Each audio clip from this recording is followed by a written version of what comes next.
Assalamualaikum warahmatullahi wabarakatuh. Perkenalkan, saya Nabila Ramadhani dengan NIM 2310812012 dari Prodi Sosiologi Fakultas Fisip dan Kelompok 3. Saya akan menjelaskan tentang definisi sampah. Lingkungan akan tetap terjaga bersih jika kita bisa memahami dan mengatasi permasalahan sampah dengan baik. Cara-cara tersebut tentu saja sudah diketahui oleh semua kalangan. Namun, belum semua dari kita bisa mempraktekannya dalam kehidupan sehari-hari. Menurut Profesor Edward Johnson, sampah adalah hasil dari proses konsumsi manusia yang sudah tidak memiliki nilai ekonomi dan tidak berguna lagi sehingga dibuang ke lingkungan. Sedangkan menurut Undang-Undang Pengelolaan Sampah Nomor 28 Tahun 2008, sampah adalah sisa kegiatan sehari-hari manusia yang zatnya bersifat padat maupun tidak padat, yang dapat terurai maupun tidak terurai, yang sifatnya organik maupun tidak organik, yang dibuang ke lingkungan dan tidak berguna lagi.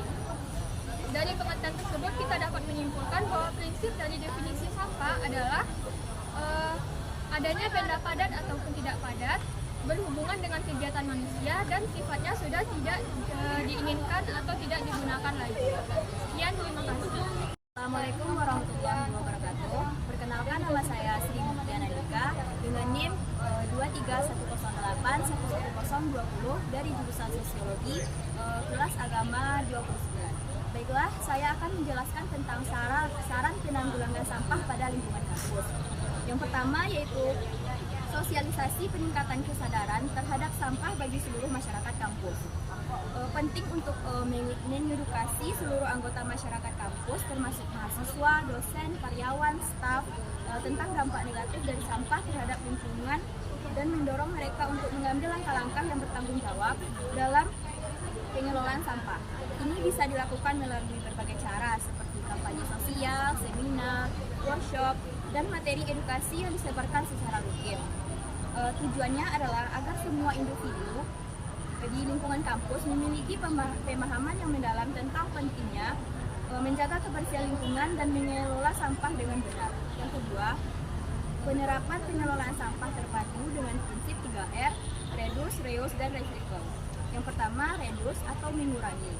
Kampus harus berupaya untuk mengurangi jumlah sampah yang dihasilkan dengan mengadopsi kebijakan pengurangan penggunaan plastik sekali pakai, mempromosikan penggunaan barang-barang yang tahan lama, dan menyediakan fasilitas seperti pengisian ulang air minum. Yang kedua, reuse atau memanfaatkan kembali. Barang-barang yang masih layak pakai harus didaur ulang dan dimanfaatkan kembali. Kampus dapat mengadakan program pertukaran barang atau menyediakan tempat untuk mendaur ulang barang-barang seperti buku, pakaian, dan peralatan elektronik. Yang ketiga, recycle atau mendaur ulang. Sampah yang dapat didaur ulang harus dipilah dan diproses untuk dijadikan bahan baku baru. Kampus dapat bekerja sama dengan perusahaan daur ulang atau mendirikan fasilitas daur ulang sendiri untuk memproses sampah plastik, kertas, logam, dan kaca. Yang ketiga, memanfaatkan pengelolaan sampah untuk menghasilkan keuntungan nilai ekonomis dan nilai guna. Keuntungan ekonomis itu kampus dapat menjual produk-produk daur ulang seperti kertas daur ulang, plastik daur ulang, atau produk-produk kerajinan tangan dari sampah kepada masyarakat atau industri lokal.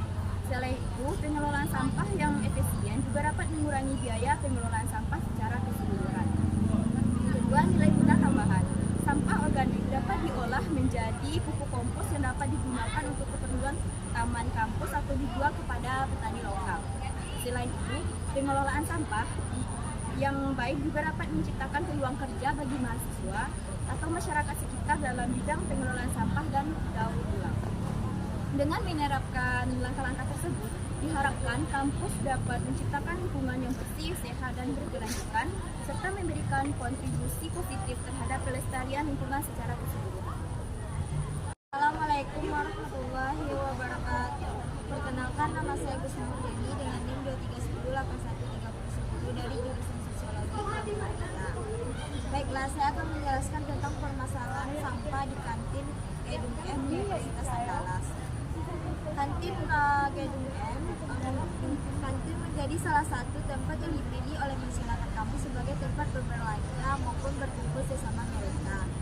Manajemen pengelolaan sampah dan kebersihan lingkungan kantin tentu saja menjadi sangat penting.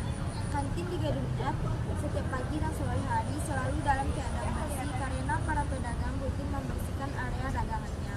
Mereka menyapu halaman, memastikan semua sampah sudah teratur pada tempatnya. Mereka juga menyediakan tempat sampah di depan kantin. Namun pemandangan berbeda terlihat saat siang hari. Masyarakat kampus yang ingin pulang maupun baru datang akan berbelanja di kantin dan sampah yang mereka hasilkan akan dibuang sembarangan. Padahal para pedagang sudah meletakkan tempat sampah di depan dagangan mereka. Akibatnya, sampah bertebaran di mana-mana. Oleh karenanya, para pedagang selalu rutin membersihkan kembali area kantin di sore hari agar kembali bersih. Sampah-sampah yang mereka kumpulkan akan dibuang ke bak sampah yang sudah disediakan oleh pihak kampus yang ada di Gedung M. Sekian, terima kasih. Saya Tria Alfahima dengan NIM 2310812026, Prodi Sosiologi dari kelompok 3. Melihat fakta sebelumnya tentang Gedung F, sampah di sepanjang lorong menjadi banyak dan sangat mengganggu. Terkadang banyak tempat sampah yang telah penyusunnya bahkan sampai melimpah dan dibiarkan begitu saja. Pengelolaan sampah di gedung ini sebenarnya sudah bagus, dibuktikan dengan banyaknya tempat sampah yang disediakan. Itu pun sudah dibesarkan menjadi organik dan di sana juga terdapat tugas kebersihan yang dipekerjakan oleh pihak kampus untuk membantu membersihkan lingkungan gedung. Mereka biasanya bekerja saat pagi dan sore hari. Tentu saja hal ini tidak bisa menjamin bahwa sampah bisa dibersihkan sendiri. Permasalahan lain tentang pengelolaan sampah di Gedung F adalah beberapa peralatan yang sudah melebihi umur teknis. Banyak tempat sampah dan alat kebersihannya sudah rusak dan patah. Peremajaan peralatan menjadi hal yang perlu dilakukan oleh pihak kampus. Assalamualaikum warahmatullahi wabarakatuh. Saya Rosa Aulia dengan NIM 2310812038 dari Prodi Sosiologi dan kelompok agama kelompok 3 dari kelas 29. Di sini akan menjelaskan tentang jenis-jenis sampah. Sampah menurut sifatnya dibagi menjadi dua, yaitu ada sampah organik. Sampah organik adalah material sisa yang dihasilkan dari bahan hayati, sehingga mudah tergradasi secara alami oleh mikroba. Sampah jenis ini sangat mudah membusuk dan biasanya berasal dari sisa makanan, kulit buah, sayur, daun, dan kayu. Material seperti ini banyak dihasilkan di dapur rumah tangga. Kedua, ada sampah non-organik. Adalah material sisa yang dihasilkan dari bahan non-hayati, berupa olahan tambang dan produk sintetik, sehingga sulit membusuk.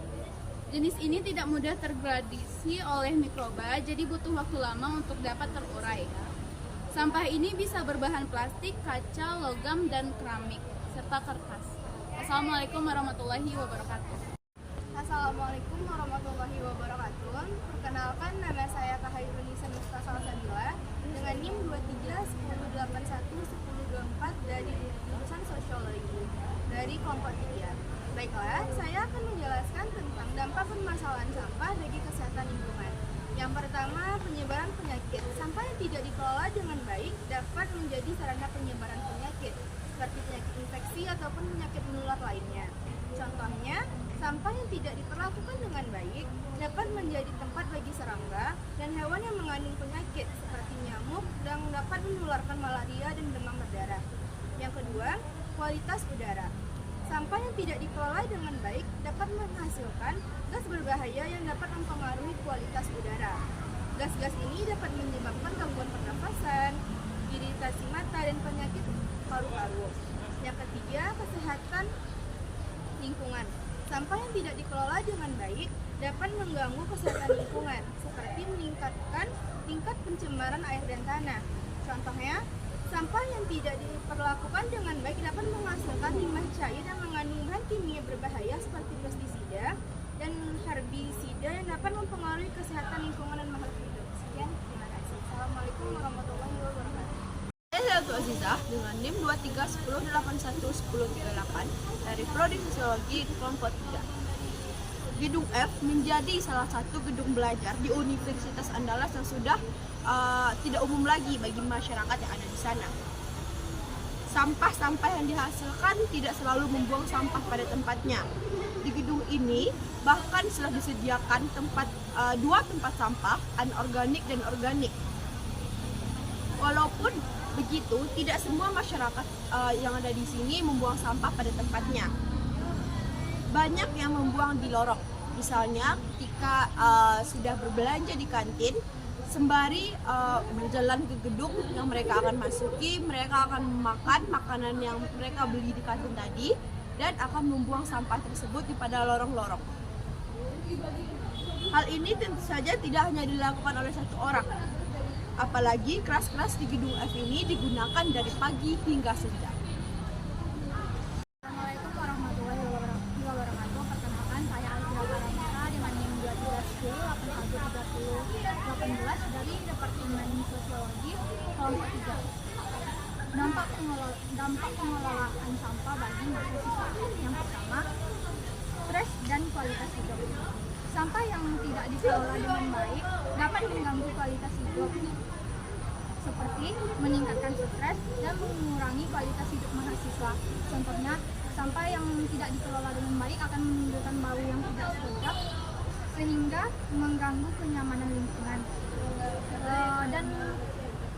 dan dapat mengganggu kualitas hidup mahasiswa. Yang kedua, keterlambatan pemeliharaan. Sampah yang tidak dikelola dengan baik dapat mengganggu keterlambatan pemeliharaan gedung dan fasilitas, seperti meningkatnya biaya perawatan dan mengganggu kenyamanan lingkungan. Contohnya, sampah yang dibiarkan menumpuk dapat menimbulkan bau yang tidak sedap dan mengganggu kenyamanan lingkungan, sehingga dapat mengganggu perawatan fasilitas